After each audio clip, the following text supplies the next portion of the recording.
Good morning and welcome back to the Dudley Bug. Today I'm actually in Dudley Town Centre and I'm going to be talking about the old pubs of Dudley. So I suppose really it's a bit of a walk down memory lane for me and maybe for some of you as well.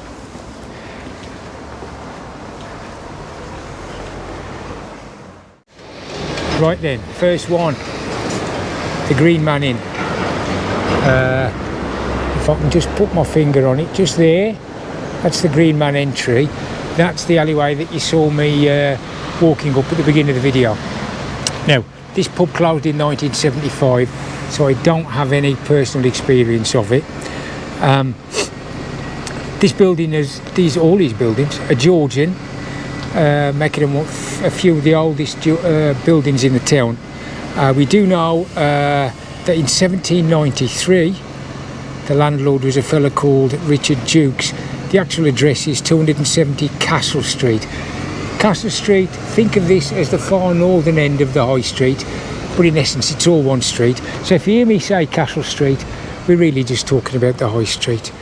I said, next on the list, I knew this place as the Old Swan, colloquially known as the Wooden House. Actual address is 3 Castle Street. We do know in 1822 it was run by a fellow called William Pinnock, though the building was rebuilt. I knew it as the Old Swan, and then they decided to posh it up, so it became the Coconut Grove, then the Rock Garden, and closed in the late 80s. This was the Angel, originally known as the Angel of Salutation, but that got changed because it was thought of as a bit too papist, you know, when we were having all that shenanigans about what brand of Christianity we were. 9 Castle Street, this one. We do know the original building was definitely before 1819, probably much earlier than that actually. And we do know in 1819 the landlady was a Sarah Baker. Now obviously this doesn't look like an 1819 building. This was actually rebuilt in 1936. It was the Angel when I used to use it, and then I think it got called the Market Tavern for a while, and it closed in 2004. If we just turn round to there, I'll get a better look at this, but there's our next pub, the Castle. Now the frontage has certainly changed since I was last in it. 253 Castle Street, this official address was. Now it was originally opened or built in 1830 when the landlord was a Richard Brown. It was Hanson's pub and I used to go in. It was actually rebuilt in the 1960s. When I was much younger, if my mum and dad came up the town for a drink occasionally, me and my sister used to like this place because just there, see if I can get it, on the end that's bricked up now, there was another doorway, and that led down through a corridor into the children's room where they'd actually got a blackboard and chalk. For iPad of its time that was, mate, I'm telling you. So there's the Castle. I'm not sure if it's still open, to be honest.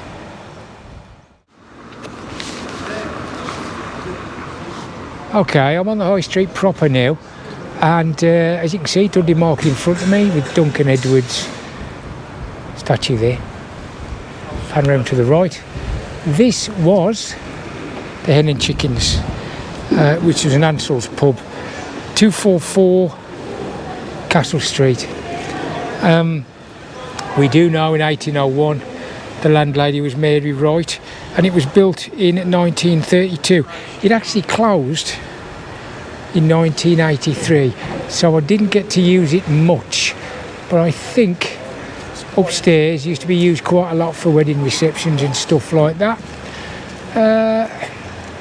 Let's be honest, it was a fairly unremarkable pub because Ansell's wasn't the main tipple round here. In the town at the time, the two without doubt, biggest selling not pubs, beers were Hanson's, which was brewed up the top of the town, and Banks's, which was their kind of Wolverhampton sister company. And all their pubs, all of them, were very popular. Right, why am I showing you another betting shop? This was originally the site of a pub called the Seven Stars, originally the Moon and Seven Stars, and we do know that it was originally licensed in 1635. Now there's a pub I'd like to have gone in. Unfortunately, despite its heritage, it was closed on the 27th of the 9th, 1960, so I was just about alive then, but there's no way I was ever going to go in it, which is a shame. Okie doke, the malt shovel. Used to use it on occasions. Originally called the Lord Wellington, name changed in 1860. But we do know it is pre-1819, because in 1819 the landlord was a fellow called C. Wilkinson. Oh, excuse me. Now, on the 7th of the 3rd, 1926, there was a brutal and bloody murder in this place. Maybe that's going to be on a video in the future, who knows. We tend to think of it as quite a posh pub. I do remember when we worked on Dudley Castle, my team used to finish at lunchtime on Friday. We'd pick our pay packet up, and then once, for a change, about 8 or 9 of us went in the malt shovel, and to be honest, we were about as welcome as an owl in a lifeboat, probably because of the muddy boots or something. And I do remember by about 2 o'clock there were only 3 of us left in there from the dig, and the barman or barmaid leaned over, glared at me and said, "Have you just been sick in the women's toilets?" And of course I answered quite truthfully, no. I mean, why would anybody be sick? Nobody got smashed out the face or anything like that. Anyway, that was the end of that for me and the malt shovel.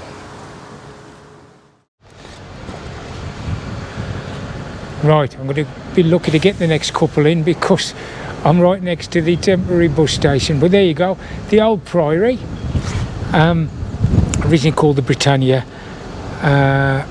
pre-1820, and we do know in 1820 the landlord was a J. Wilkinson. This is the courthouse.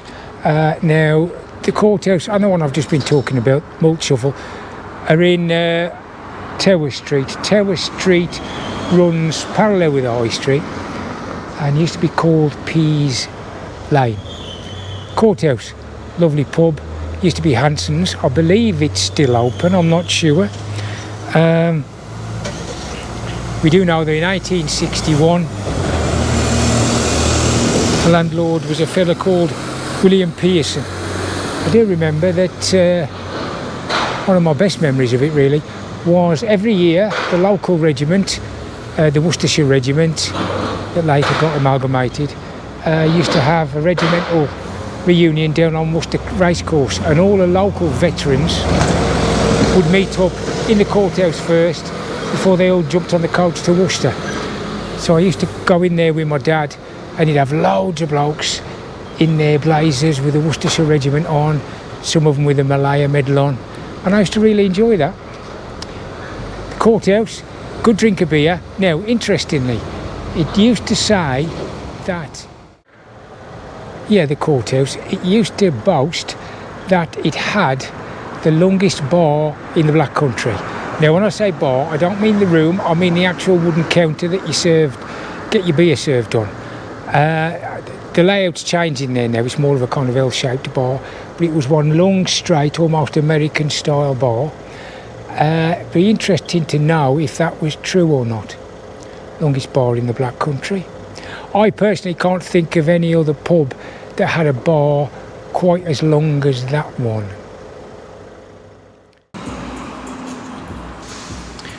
this one behind me. The Albion as I knew it. As you can see, it's a couple of business premises now, but the Albion used to be known as the Wellington Arms, certainly pre-1830s. It was a Hanson's pub, very popular little pub when I used to use it back in the day.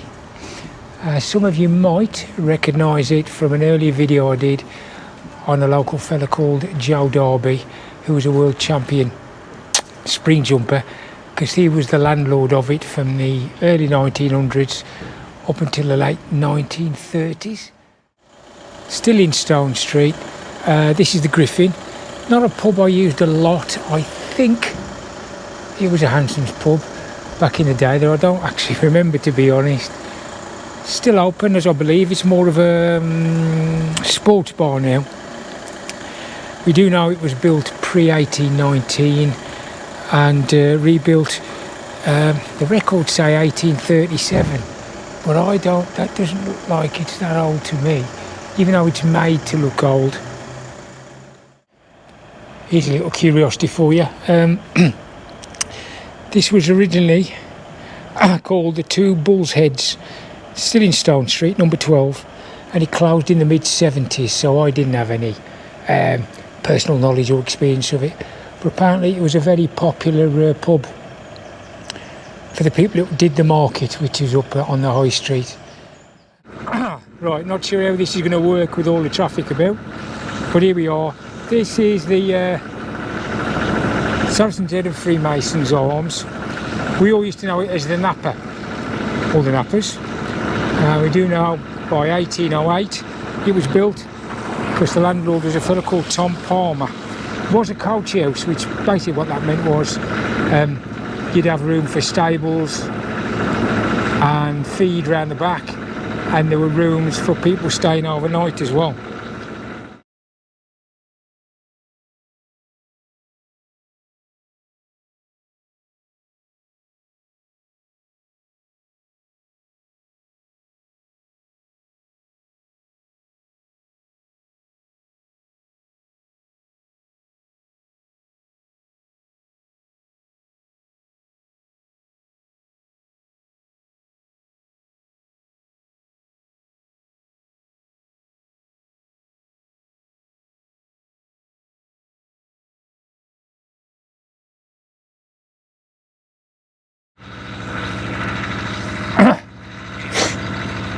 Now, Nappers is just behind me.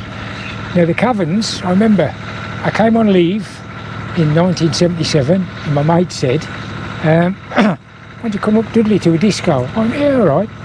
So I dressed in what the army at the time would call civvies, which was, in other words, shoes, trousers, shirt and sports jacket.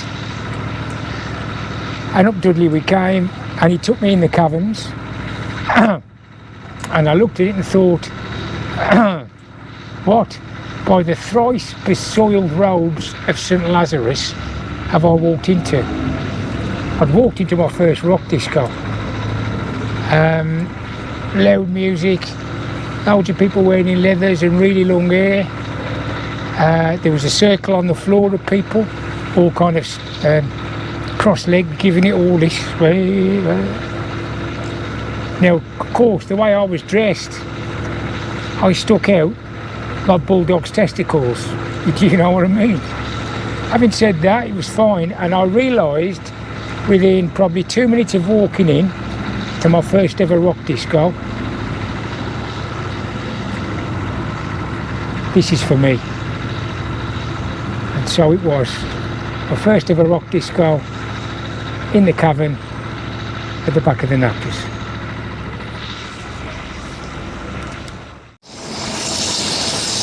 Now then, talking about rock discos, this is, or was, the Crown. It was originally called the Coach and Horses, and in 1819 the landlord was a fellow called Edward Turley. It was actually rebuilt in 1898.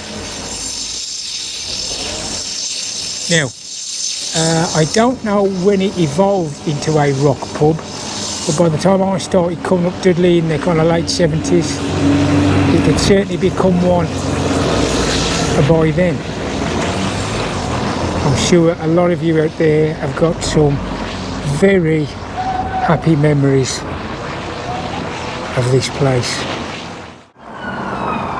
The Shrewsbury Arms, when I first used it, it was called the Talbot Vaults, Hanson's pub, but everybody knew it as the car shed. The reason for that is, round the side, you can't see it now, but there's an entrance that takes you into some brick-built outhouses. Oh God, not another ice cream seller, come on, it's too early. So we all knew it as a car shed. It was certainly pre-1819, because we know in 1819 the bloke who owned it was a fellow called William Mills. They did move it from being called the Talbot, they poshed it up and said turn it into the Shrewsbury Arms.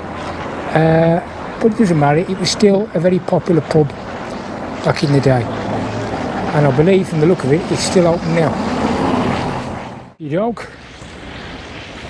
The old foundry, as it was known as last time. I'm not sure if it's open these days or not, to be honest. Because of the traffic, I'm going to go and sit just outside it and do my reminiscing about the Vic.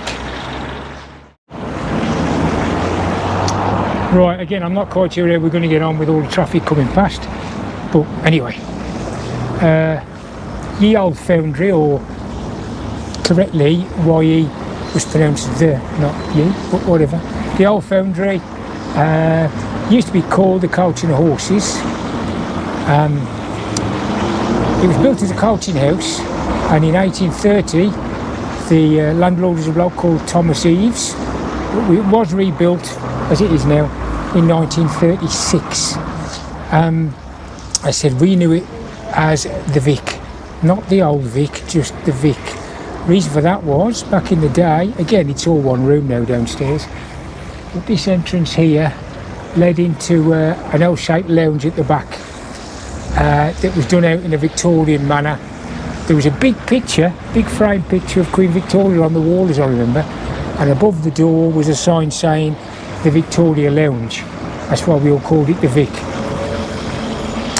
Now, for people like me, I used to use this as often as I'd use the Crown. And the thing is, the Crown was a rock pub. The Vic tended to be more towards the biker vibe. So similar, but not quite the same. The clientele in here, including myself, tended to be a bit older than your average regular in the Crown. A lot more tattoos. This was back in the day, remember, when tattoos weren't anywhere near as popular as they are now.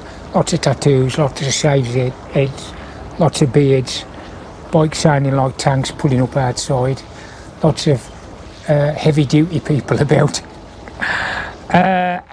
Personally, I never had any bother in here at all the years I came in it. So that's the Vic for you. Nearly at the end now. We're right at the far end of the high street. Top church is just down there to my right. And this is the last pub, the Three Crowns, or the Threes, as some of us used to call it. It was a Hanson's pub. Originally built in the 1800s, because we know the first landlord was a fellow called John Wilkinson. This particular version here, or what's left of it, was built in the 1930s. A little bit further down, so I said we're looking at what was the Hanson's Brewery, and I'm going to pop up a picture of, again it's fair to say, an iconic landmark within Dudley town, before it all closed down, of course. Okay, I thought I'd do the last bit back in the garden, because it's a lot quieter. The epilogue. So, if you're still watching, I'm assuming that you enjoyed the video. Don't forget, before I do, there is a Facebook group I'd like more people to join it so we can get a nice mix of ideas for future videos. Same name, the Dudley Bug Facebook group. That's the pigeons.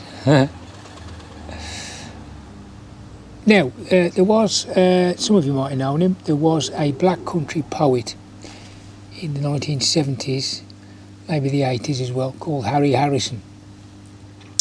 He was like a poet and a stand-up comedian and all that. Quite well known locally.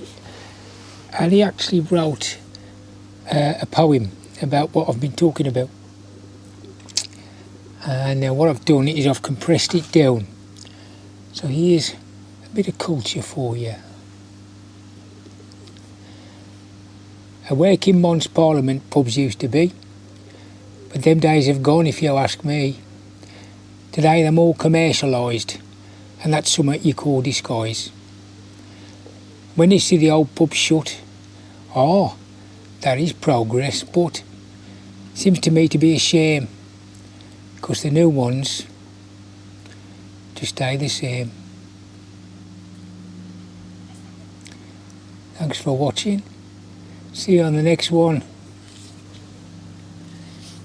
Keep out the Us Road.